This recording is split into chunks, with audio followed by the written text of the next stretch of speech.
ధర్మం కోసం, మంచి పని కోసం చనిపోయినటువంటి వారిని మార్టార్ అంటారు. సో నిజంగా ఎంత గొప్ప పరిచర్య చేసి మరి దేవుని సన్నిధికి చేరినటువంటి ప్రవీణ్ పగడాల అన్న దగ్గరికి, మరి ప్రవీణ్ పగడాల అన్నగారు దేవుని సన్నిధికి వెళ్ళడం అనేది నిజంగా చాలా గొప్ప విషయము.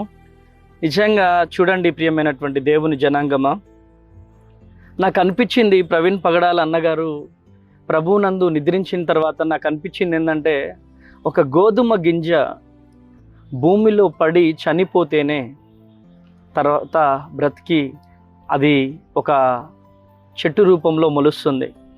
నిజంగా ఆ గోధుమ గింజ నల్లగబడి చనిపోతేనే గుత్తులుగా గోధుమలు కాయడానికి ఆస్కారం ఉంటుంది.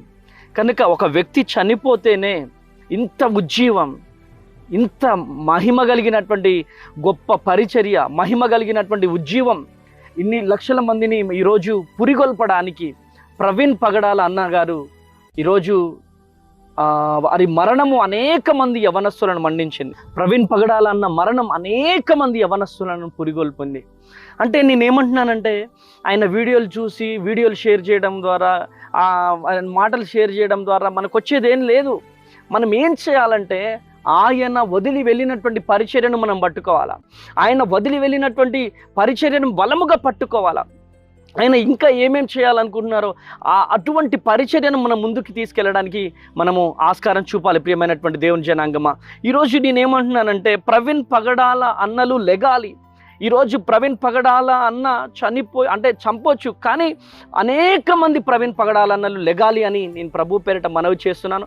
అనేక మంది యవనస్తులు లెగాలి. ప్రియమైనటువంటి దేవుని జనాంగమా, మరి ప్రవీణ్ పగడాల అన్నగారు ఇలా ప్రభునందు నిద్రించారని తెలియగానే నేను హుటాహుటిన కొత్తగూడెం నుంచి రాజమండ్రికి వెళ్ళడం జరిగింది. రాజమండ్రి దగ్గర చాలాసేపు ఉన్నాను. అక్కడ చాలా మార్నింగ్ నుంచి ఈవినింగ్ వరకు ఉన్నాము. మరలా మరి హైదరాబాద్ అన్నని తీసుకొచ్చిన తర్వాత మరి నేను ఫాస్టింగ్ ప్రేయర్ అయిపోయిన తర్వాత రాజమండ్రి వెళ్ళాను. బాగా నీరసం అయిపోయింది. నెక్స్ట్ రోజు నేను హైదరాబాద్ రాలేకపోయాను. అన్న సమాధి దగ్గరికి వెళ్ళాలి అని చెప్పి నాకు ఆశ ఉండే. సో ఈరోజు మరి రేపటి దినాన హరిహర కల్లభవన్లో మీటింగ్ ఉండడం ద్వారా నేను వచ్చాను. సో అన్న సమాధి దగ్గరికి ఈరోజు రావడానికి దేవుడు కృప చూపించాడు. ఈరోజు నేను సమాధి దగ్గర నుంచి మీకు చెప్పేది ఏంటంటే, మనమందరము కూడా బలముగా దేవుని పరిచర్య కొరకు లెగాలి. కోత విస్తారముగా ఉంది, కోయివారు కొద్ది మందే ఉన్నారు. కనుక ప్రవీణ్ పగడాల అన్న వదిలి వెళ్ళినటువంటి పరిచర్యను మనం చేత పట్టుకొని ఈరోజు మనం అందరము కూడా దేవుని పరిచర్య కొరకు బలముగా నిలబడాల్సినటువంటి అవసరం ఎంతైనా ఉందని నేను